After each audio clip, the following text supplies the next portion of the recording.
hay muchísimas cosas de las que siempre es posible hablar con Marcelo Croato. Esta semana ha sido particularmente para él, para mí, por razones personales, profesionales, de trabajo, particularmente dura. Y da la casualidad, que no es casual, pero algo hay que decir a veces, de que para hablar del tema del indulto, el sobreseimiento y lo que se hizo con los presos políticos, creo que tenemos a la persona más indicada, porque no solamente es un abogado que conoce la materia penal, sino que es también un preso político que fue liberado, entre comillas, a través de determinadas medidas y que finalmente logra escapar del horror que significaba seguir preso en Venezuela, porque en Venezuela lo que hacen es cambiarte de calabozo. Marcelo, buenos días. Buenos días, Daniel. Un gusto estar contigo. Mis disculpas a todos nuestros oyentes que nos atrasamos. Saben que los queremos mucho. No, no Y estamos, bueno, no, no, no por estamos, ustedes. no estamos tan atrasados, pero creo que valía la pena. Marcelo, en primer lugar, ¿no? Yo creo que interpreto el sentir de todo el que ha sido y del que no ha sido preso político también. A mí, sinceramente, me alegra que esta gente esté libre. Y poco me importa para los efectos la discusión de fondo sobre las fórmulas que utilizaron o las formas que utilizaron otros, porque el preso es preso, las fórmulas que utilizaron para ser liberados. Me alegra que, que estos presos estén libres, lamento que no sean más y lamento que siga habiendo presos políticos en Venezuela. Pero entiendo que todos tenemos una opinión. Sin embargo, eh, ¿qué de diferente le vistes tú a esta jornada de liberaciones que se hizo con eventos anteriores? Pero fíjate, aquí lo de liberación es un decir, porque hay algunos que no estaban presos, sino que estaban en el exilio, y algunos ni siquiera sabían que estaban perseguidos. Cuando yo veo nombres como Ramos Ayub en la lista de indultados, yo digo, ¿de cuándo acá él estaba perseguido? Si él andaba tranquilamente por toda la ciudad sin que nadie lo molestase. No, Ahí hay, parece que lo perseguía la mujer, me imagino yo, o el suegro, o el será, recuerdo de las triquiñuelas de su familia, porque de resto, ahí no existió. Algunos perseguidos no decían que estaban perseguidos, no voy a discutir que sí, efectivamente podían haberse sentido hostigados, pero no tenían un procedimiento penal abierto, por lo tanto, hablar de indulto es difícil de sostener. Eh, de los liberados, tengo entendido que fueron 110 mencionados, solamente 50 estaban presos, los demás eran personas que estaban en el exilio y algunos ni siquiera en el exilio. Y de los presos liberados, hubo unos cuantos que eran políticos presos y no presos políticos. Y verdaderos presos políticos no fueron tantos. Me alegra muchísimo que hayan salido personas como Vasco da Costa, un hombre de pelo en pecho como hay pocos en este país, José Luis Santamaría, todo el grupo de los nacionalistas, también me dijeron que el grupo Equilibrio, no recuerdo los nombres lamentablemente, pero el grupo Oscar Pérez también salieron. Lamento mucho que no hayan salido los metropolitanos porque les corresponde los Guevara, les corresponde el capitán Caguaripano, que es un héroe venezolano, un militar de los que debería haber mucho más. Los compañeros del Golpe Azul, como le dijeron, Operación Jericó también deberían, pero los militares no les van a dar ningún beneficio. Contra ellos hay un ensañamiento total. pero es que no se trata ya en el caso de los condenados por la Operación Jericó, no se trata de beneficio, es que ya cumplieron la condena, ya cumplieron su condena. Deberían haber sido liberados ya. Hay casos de dos oficiales militares, el primer teniente Peter Moreno y el otro, lamentablemente, el nombre se me escapa, que ya cumplieron su condena. Peter Moreno cumplió su condena en octubre del 2019. Mira dónde estamos ya. Ya va a cumplir un año de haber cumplido la condena y sigue allí. Como eso, hubo cuantos casos que llegaban las boletas de excarcelación al SEBIN y simplemente no les daban libertad, como fue el caso de los polichacados. Estuvieron meses, ya más de un año, inclusive con boletas de excarcelación y no les daba la gana de soltarlo. Según me contó alguien que estuvo ahí, que no era el grupo de los polisacados, cuando llegaban las boletas en el SEBIN le decían, bueno, tu boleta vale tanto y les cobraban por ejecutar las boletas. Ellos no pagaban el peaje en el SEBIN, simplemente sus boletas de encarcelación dormían en un escritorio. O sea, tenían que pagar por la libertad que ya les habían dado. Por eso creo que a los esbirros del SEBIN hay que perseguirlos como ratas donde estén. O sea, sin perdonarles nada. Yendo al punto, hay tres formas de darle libertad a una persona perseguida por la justicia, común o política. Tenemos el indulto, el sobreseimiento y la amnistía. En mi caso particular no se aplicó ninguna de las tres, porque yo tuve una casa por cárcel después de haber estado en Yare 3 por problemas muy graves de salud. Yo requerí incluso 2 operaciones de columna porque iba a quedar inválido. Entonces, después de eso yo apelé a la fuga. A mí jamás se me liberó, pero durante ese periodo hubo algunas liberaciones. En diciembre del 17 hubo varias liberaciones. A los presos políticos le dijeron que tenían que ir a dar las gracias a la Asamblea Nacional Constituyente. Algunos fueron, el general Vivas estuvo. Yo no los culpo porque hay que estar preso para saber cuál es tu punto de quiebre donde dices ya no aguanto más y yo me quiero ir. O sea, el que no estuvo preso, por favor, cállese, porque no sabe lo que se pasa, lo que se sufre y lo que hay que aguantar.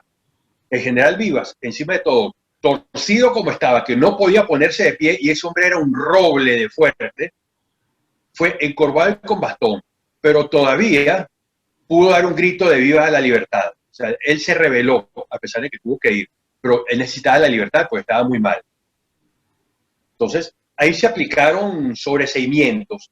Que el sobreseimiento es un procedimiento penal cuando se decide cerrar el caso, como se dice comúnmente, porque o bien no se pudo demostrar que existiese un hecho punible, no se puede acusar porque no hay indicios claros de que la persona imputada pueda ser acusada, es decir, no se puede continuar el procedimiento. Es algo que se hace en un principio. También se puede aplicar el sobreseimiento, por ejemplo, cuando de la investigación se desprende que hubo una legítima defensa. Entonces, el fiscal dice, mira, sobreseo por legítima defensa, porque este hombre sí le disparó a esta persona y lo mató, pero fue legítima defensa. Entonces, se aplica el sobreseimiento.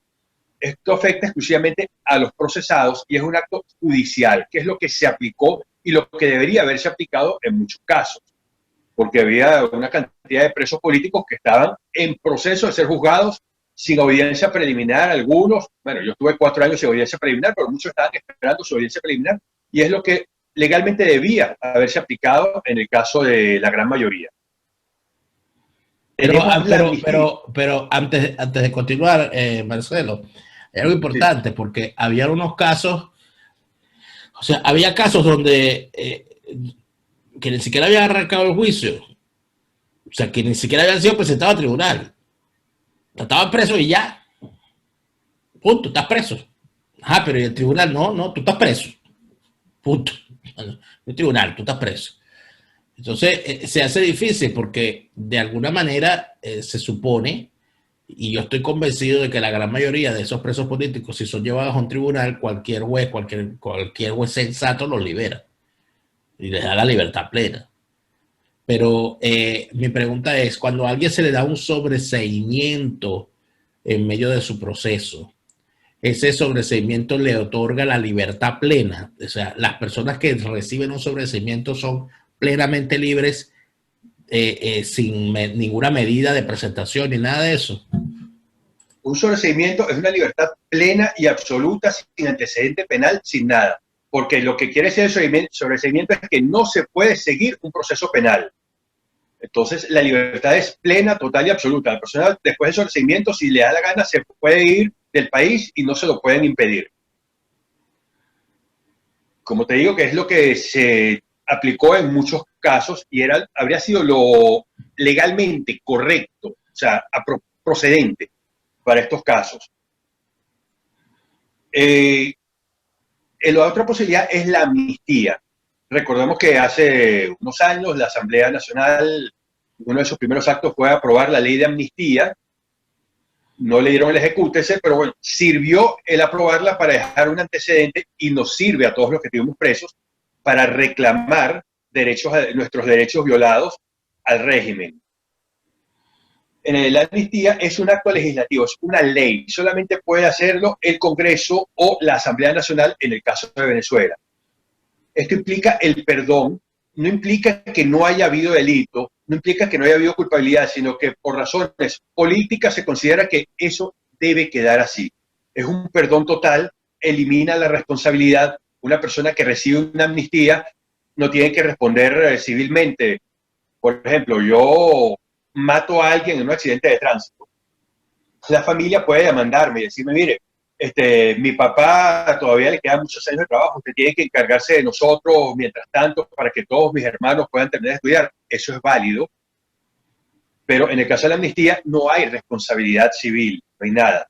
Y se puede referir a un delito en particular, a un periodo de tiempo en particular, circunstancias especiales, como fue esta ley de amnistía, que yo tuve oportunidad de verla antes de que se votase, y hablaba de momentos particulares, hechos en particulares, para restringirlo a lo que éramos los verdaderos presos políticos.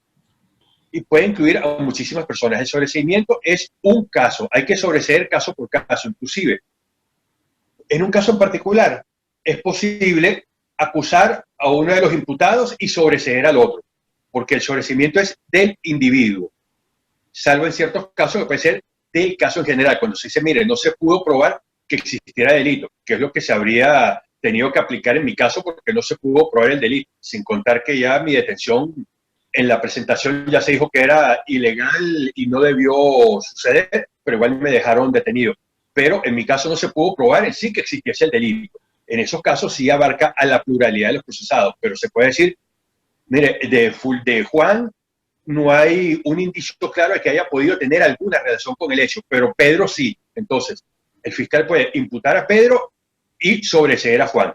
Y eso es totalmente válido. El tribunal puede acordarlo o puede estar en desacuerdo, puede variar la decisión si cree que el sobreseído no debe estar en esa condición, puede pedir al fiscal superior que designe otro fiscal que evalúe el caso.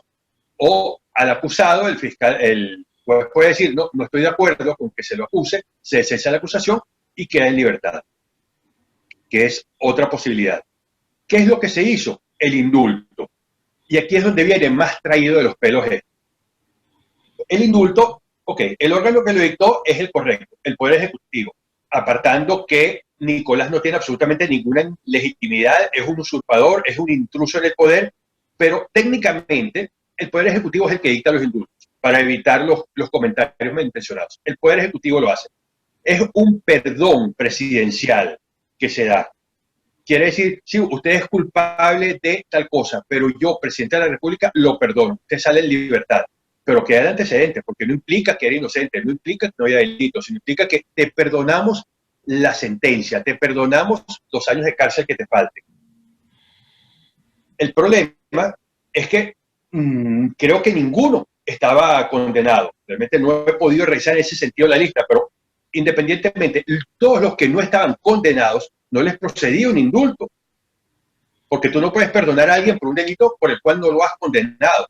Eso fue jurídicamente una aberración. Por supuesto, me alegra muchísimo que salgan, incluso de algunos que no les tengo particular simpatía, pero sé lo que sufren y digo, bueno, me alegro que estén en libertad. Los que tengan cuentas pendientes después se las cobraremos con la justicia como es, los que no hayan actuado correctamente.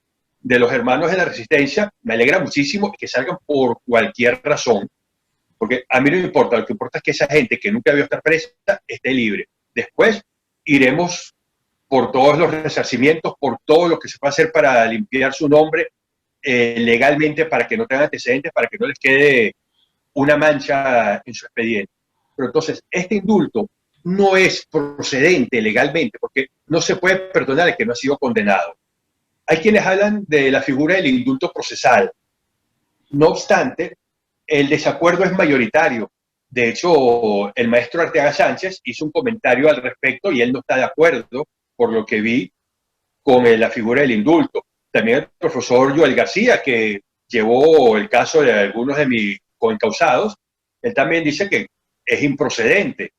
Pero, como decimos todos, ¿qué importa? Lo importante es que nuestra gente salga y que salgan con la menor cantidad de humillación posible. No sabemos cuáles fueron las condiciones que se le impuso.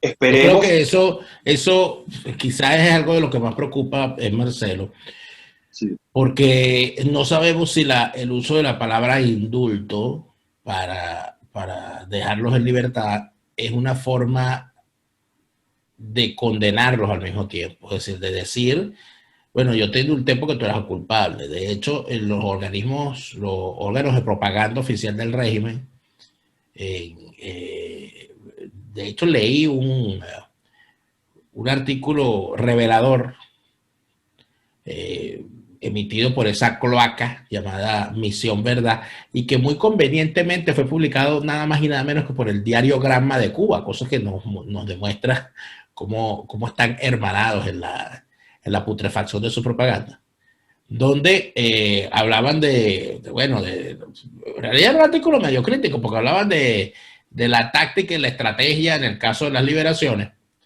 y trataban a los liberados como criminales. O sea, ese era el término que utilizaban: criminales, terroristas. Esas son las palabras que usan. Yo no sé, y quisiera que me aclararas esto, si una persona cuando obtiene un indulto queda inhabilitado políticamente, pues de facto. No, no debería, porque el indulto perdona la pena, pero no la borra. Por lo tanto, el indulto podría decir, se le perdona la pena de cárcel, pero no las penas civiles, no las penas administrativas. Teóricamente es posible. Que en Granma les digan criminales no me sorprende por dos razones. Primero, que es un órgano propagandístico. Ya, bueno, lamentablemente se nos cortó, Marcelo, y quedaste en lo que pensabas a raíz de lo publicado en Granma, de que llaman a los liberados criminales. Que los criminales prende por es que Granma no es más que un panfleto propagandístico de una nación terrorista llamado gobierno. Así, de ahí en adelante nada es sorprendente. Pero luego es que hablar de un indulto implica que fue condenado. O sea, a cualquier abogado del mundo tú le dices, indultaron a una persona, pues, a él fue perdonado. Una persona que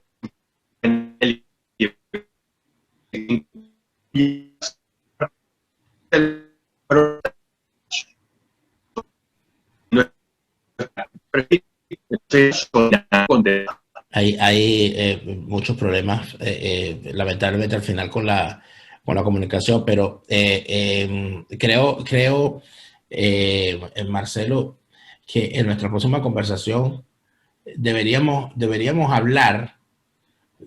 seguir hablando del indulto y la amnistía, porque mi gran planteamiento en este momento, mi gran pregunta es, visto lo que ocurrió en Venezuela en dos grandes momentos, que fueron el primero y el segundo gobierno de Caldera, con la llamada pacificación, que fue el perdón de los pecados a los que insurgieron contra la democracia, que luego volvieron a insurgir, muchos de ellos, varias veces, y los sobreseimientos del año 92, yo me hago la siguiente pregunta, y quisiera que el próximo programa fuese para responder alrededor de esto.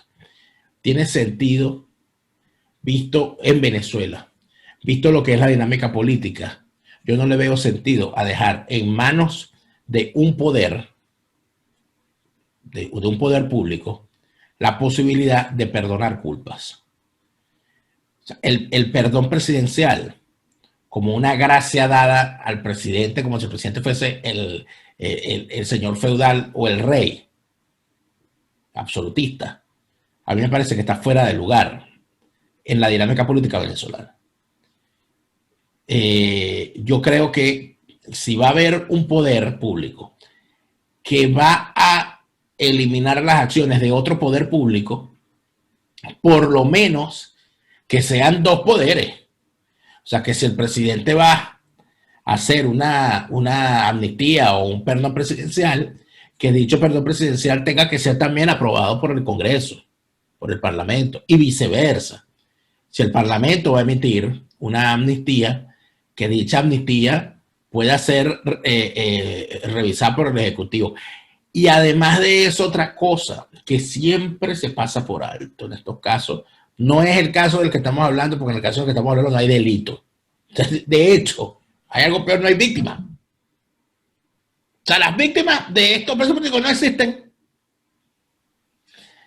¿Cuál es mi planteamiento? Que bueno, que en el caso sí de los golpes de Estado del 92, ningún familiar de ninguna de las víctimas del golpe tuvo fue consultado, ni tuvo la posibilidad, que yo creo que debería tenerla, de acudir ante los tribunales para ir en contra de un sobreseimiento que le niega a él la justicia. Entonces, yo quisiera saber si es posible regular esto de una forma que nos permita en el futuro no estar de nuevo en estas disquisiciones, Marcelo. Creo que sería una buena forma de seguirle dando vuelta a lo que es la aberración que comete el chavismo permanentemente. Y las aberraciones que se cometen en Venezuela siempre con el tema del manejo de la justicia en términos políticos. No sé qué te parece. Excelente. Buen tema para la próxima. La próxima semana hablamos de eso. Gracias, Marcelo, por esta conversación y disculpen, amigos, lo atropellado que al final, pero el tema lo vamos a seguir tocando porque es para nosotros sumamente importante. Gracias a todos.